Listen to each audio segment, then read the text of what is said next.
Action. Well, thank you for the invitation. And what I wanted to do is just take a few moments to walk through why medial pivot knees, and specifically why we're looking at the EXCEL Medial Pivot Knee by Biorad Medicis. So when we think and consider the knee, we have to think about the natural anatomy of the knee. The natural anatomy of the knee is on the medial side, you have a ball and socket just here. And that essentially acts in the same way as a hip works.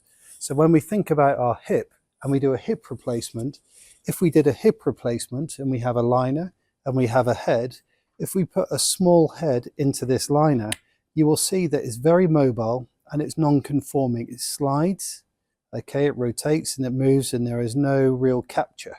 However, if we put the right conforming femoral head into that hip socket and liner, like so, you will see that it's perfectly captured, perfectly congruent, and works well with complete stability all around. It works the same way when you think about a medial pivot knee.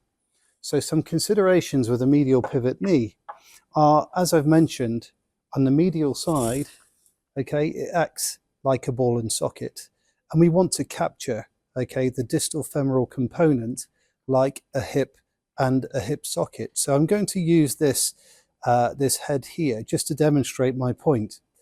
As you saw with the liner and the femoral head for the hip, if I place this large diameter head into the medial pivot insert here on the medial side, you'll see there's complete conformity because you have the single radius. That affords us the opportunity to have both AP stability, but also the internal and external rotation, which is key. So we're adding the stability that you would hope for with a PS knee, okay? And you're also giving the freedom of movement internally, externally for a CR knee, but you're not having to make the compromises such as the big box section cuts that you have, and you can resect both the ACL, PCL with confidence. The jump height of a medial pivot knee is actually higher than you would need to jump for a PS knee. What you'll notice is if I swing this round, keeping the femoral head into the medial component side, okay, what you'll see is that it fully conforms as I've already described. But if I move that to the lateral compartment of the poly, you'll see that it will move. And this is the same for any non-medial pivot knee. There will be some degree of movement.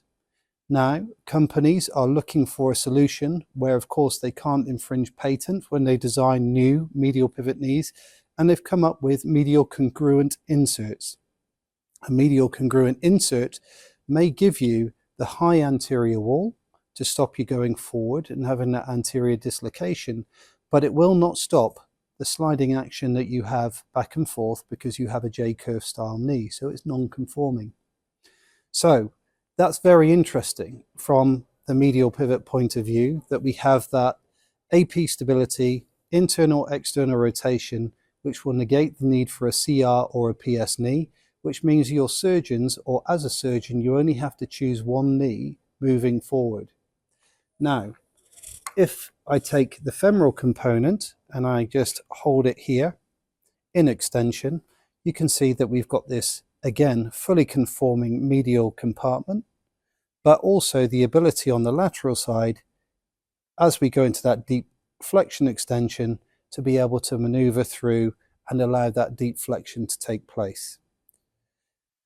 The big point to note, however, with medial pivot knees, and any knee in particular, is the patellofemoral compartment. The patellofemoral compartment on the majority, if not all other femoral components, will force the patella to come midline, like so.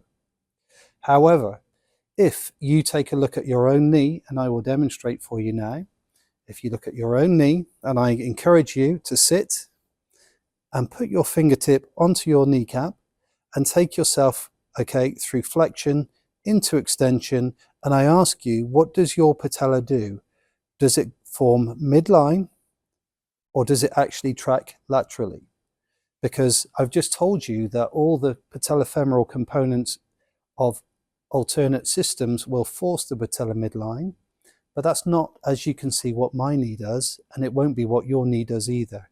So with this particular design that we have with the EXCEL here, you can see that it's actually catered for this lateral tracking to work in harmony with the medial capture on the poly itself as well.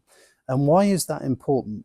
If we mechanically align a knee, may be able to get away with forcing the patellar midline.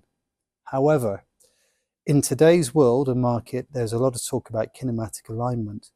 If you're going to kinematically align a knee from being straight, mechanically aligned, to a little bit of valgus or a little bit of varus, okay, suddenly you can see that change of angle onto the patella will cause big issues, specifically if you have a forced midline.